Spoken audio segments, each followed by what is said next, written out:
বন্ধুরা, আজকে তাপমাত্রা হচ্ছে প্রায় 41 ডিগ্রির কাছাকাছি। আর এই তাপমাত্রা মাথায় নিয়ে আজকে আমি যাব পাহাড়ি বাবার আশ্রমে। আর এই তাপমাত্রায় পাহাড়ি বাবা এখন কেমন রয়েছেন সেটা দেখার জন্য আজকে আমরা যাচ্ছি।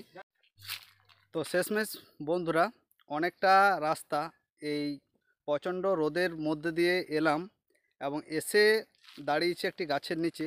আর এখানে আমাদের বাইকগুলো রয়েছে, সেই বাইকগুলো এখানে পার্কিং করার পর আমরা যাব পাহাড়ি বাবার আশ্রমে। আর আজকে আমি আমার সাথে পেয়ে গেছি আমার শালা বাবুকে। তো চলুন আজকে আপনাদেরকেও দেখাবো পাহাড়ি বাবা কেমন রয়েছেন। তো এই হচ্ছে সামনেই রাস্তা, এই রাস্তা দিয়ে আমরা উঠবো এখন পাহাড়ি বাবার আশ্রমে। গাছের মধ্যে কোনো পাতা নেই, পাতা প্রায় ঝরে গেছে, গাছগুলো খাড়া হয়ে দাঁড়িয়ে রয়েছে।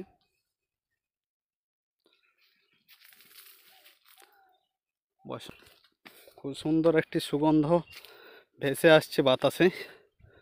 আর সেটা হচ্ছে আপনার মহুয়ার সুগন্ধ। দেখুন এখানে একটি মহুয়া গাছ রয়েছে। আর সেই মহুয়া গাছে মহুয়ার যে ফল, সে ফল হচ্ছে, তাই এত সুন্দর সুগন্ধ বের হচ্ছে। আর এই গ্রীষ্মে পাহাড়ি বাবার আশ্রমের আশপাশের পরিবেশটা দেখুন। চলে এলাম পাহাড়ি বাবার আশ্রমে। এই রোদ গরমে কেমন আছেন? আছি, গরমের ঠেলায় আধা মরা হয়ে আছি। যা গরম পড়ে গেছে, গরমে ঝালা ফেলা। এখন নাকি 40 ডিগ্রি সেলসিয়াস, কিছুক্ষণ আগে একজন বলেছিল, এখন মনে হয় 41 হয়ে গেছে। প্রায় 41 থেকে যাবে এবারে। এবার 41 হবে, তারপরে একের শেষ পর্যন্ত হয়তো 44 অব্দি উঠবে। না, আজ 41 ডিগ্রি সর্বোচ্চ তাপমাত্রা থাকবে। 41 সর্বোচ্চ হবে। আমাদের চেনা পরিচয় সে পবিত্রদা, অনেক দিন ধরে আশ্রমে আসে। আর আজকেও এসেছে, দেখা হয়ে গেল পবিত্রদার সাথে। বলো পবিত্রদা, কেমন আছো? ভালো। তারপরে সব ঠিকঠাক চলছে তো? হ্যাঁ। তো পবিত্রদা এখন রান্না করছে। কী রান্না হচ্ছে পবিত্রদা? করলা ভাজা হচ্ছে। করলা ভাজা হচ্ছে। এই হচ্ছে রান্না চলছে। কালকে দেবরতী ব্যানার্জি আসবে। পাহাড়ি বাবার আশ্রমের পাশে যে আম গাছটি রয়েছে, সেখানে আম ধরেছে দেখুন। এই হচ্ছে আম, ভালোই আম ধরেছে। আর গাছটার বয়সও প্রায় 200-250 বছর। দুপুরবেলা হয়ে গেছে আর পাহাড়ি বাবার খাবার খেতে বসে গেছে। পবিত্রদা খাবার দিচ্ছে। বাবা ঠিক আছে, এবার চিকেন দিয়ে দে, খাইতে লেবু তো দিবি। আজকে পাহাড়ি বাবার আজকে খুব জিতের খাবার আছে। মেনু কি কি আছে আজকে? অনেক খাবার, করলা ভাজা, শাক, তারপরে চাটনি আছে, তরকারি আছে, কত কি খাবার বানিয়েছি।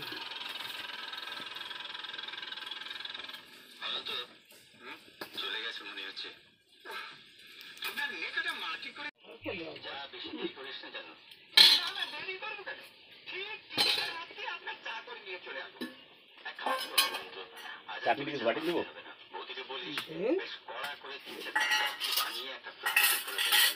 বাবার এখানে 5 রকমের তরকারি হয়েছে। আর দেখুন কি কি রয়েছে মেনু। সোয়াবিন এবং বিভিন্ন 5 মিশালি সবজি দিয়ে একটি তরকারি করা হয়েছে। শাক আছে, চাটনি রয়েছে, লেবু, করলা ভাজা। ও রান্না কেমন হয়েছে? খুব ভালো, খুব ভালো, জিতের রান্না হয়েছে। রান্না ভালো, ভাত তো ভালো হয়নি।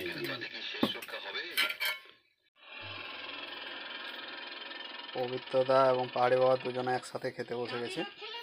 আর আমরা এখন পরে খাচ্ছি, একটু পরে চান টান করার পর খাবো। তো পবিত্রদা, রান্না কেমন করলে বলো তুমি? রান্না তোমরা কাছে দেবে তো, আমি রান্না করলাম। পাহাড়ি বাবা এবং পবিত্র দা খাবার খাচ্ছে, আর এই ফাঁকে আমি একটু স্নানটা করে নিই। আর এই স্নান করার পর আমিও এখানে কিছু প্রসাদ গ্রহণ করব, সেটাও দেখাবো। এই আশ্রমে পাহাড়ি বাবা যেখানে স্নান করেন সেটা হচ্ছে এই আমঝর্ণাতে, আর এই আমঝর্ণাতে আমিও স্নান করব। তো জলটা খুব শীতল, মানে ঠান্ডা। তো সেই ঠান্ডা জলে এই গরমের সময় চান করার অনুভূতিটাই আলাদা। তো এখানে স্নান টান করার পর আশ্রমে গিয়ে প্রসাদ গ্রহণ করব। তো চলুন স্নানটা করে নিই, তারপর দেখা হচ্ছে আপনাদের সাথে।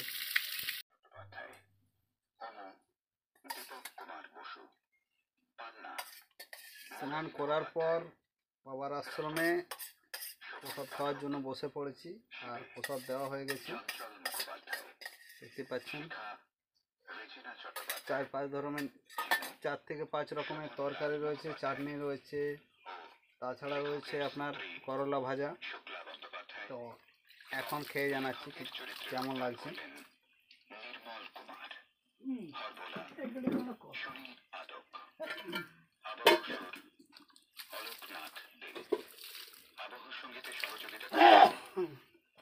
যাই হোক, বাড়িতে সেরকমভাবে নিরামিষটা খাওয়া হয় না, কিন্তু এখানে এসে এবং এই প্রসাদ খাওয়ার পর খুবই ভালো লাগছে।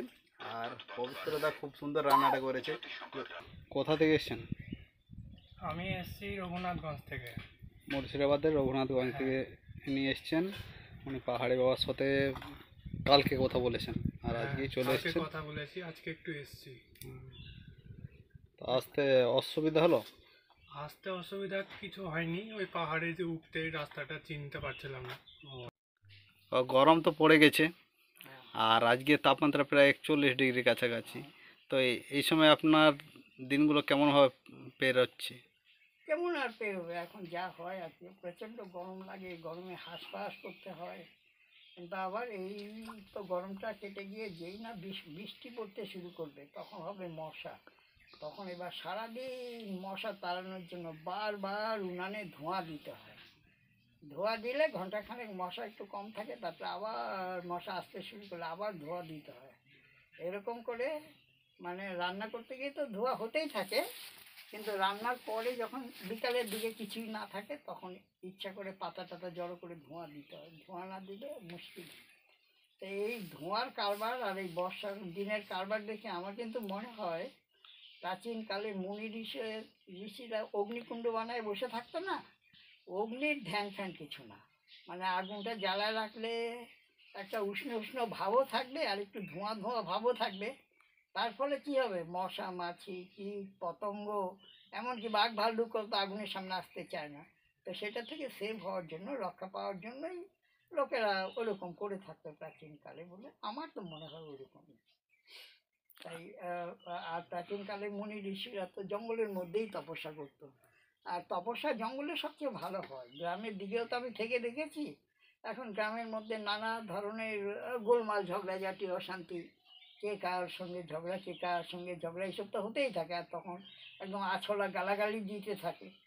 তা এখন এইরকম জঙ্গলে থাকলে কিন্তু গ্রামের কোনো ঝোপ ঝামেলা ঝগড়া সেটাকে আমাকে শুনতে হচ্ছে না।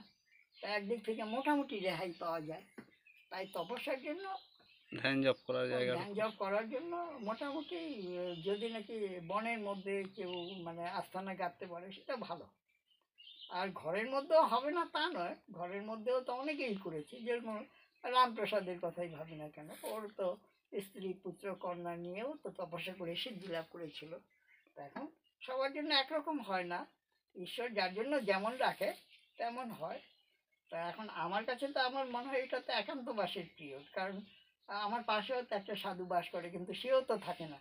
আমি আসার পরে তো ওকে মানে এই 10 বছরের মধ্যে ও কতদিন দেখেছি, মানে 60-70 দিন দেখেছি। তাও আবার দিনের বেলা আসে আর দিনের বেলায় চলে যায়, রাত্রেও তো থাকে না। এরকম করে এটা তো আমার একান্তবাসের প্রিয়, এটা একান্তভাবে একা একা থাকতে হবে। সেই জন্য এখানে এসে কেউ টেকেও না, আমার সেবক টেবক হয়ে কেউ আসলেও তো 2-4-5 দিন থাকে, তারপরে এবার বাড়ি থেকে ঘুরে আসি বলে আসেই না। এগুলো তো আমি দেখে দেখে হয়রান হয়ে গেছি। আর এই গ্রীষ্মকালে কতটা গরম লাগে এই জায়গাটাতে? গরম তো গরমের দিনে গরম লাগবে না, শীতের দিনে শীত লাগবে না, বৃষ্টির দিনে বৃষ্টি হবে না, এইসব বললে কি হবে? ঈশ্বর কি তোমাকে পৃথিবীটা এসি বানিয়ে দেবে নাকি? যে তুমি এসিতে বসে থাকবে। যেটা হওয়ার কথা সেটা তো হবেই। শীতের দিনে শীতও তোমাকে সহ্য করতে হবে, গরমের দিনে গরমও হবে, বৃষ্টির দিনে বৃষ্টিও হবে, সবই হবে। তাই যারা নাকি বলে বেশি গরম, এটা ঠিক না। যা হবার প্রকৃতির নিয়ম অনুসারে এটা হচ্ছে, এটা হবে, আবার এটা কী করার আছে। এখন ভক্তরা কেমন আসছে, প্রতিদিন প্রায় আসে কি এখন আর ভক্তরা তো আসে, ভক্তরা আসবে না কেন, ভক্তরাও আসে। প্রায় দিন রান্না করে ও আমাকে খায় টায় দিয়ে হাঁড়ি কড়াই মাঝে টাজে দিয়ে তবেই তো যায়, জল টল তুলে এনে দিয়ে যায়, কত কিছু করে। আমার সব কাজ তো লোকেরাই করে দেয়, মানে মায়ের কৃপাতে আমাকে কী করতে হবে, কিছুই না। তরকারি রেগুলার কেউ না কেউ নিয়ে আসে, এরকম করতে করতে তো সব আসতেই থাকে, আমার খেতেই থাকে, আমার কি, আমার কোনো অসুবিধা হয় না। ঠিক আছে।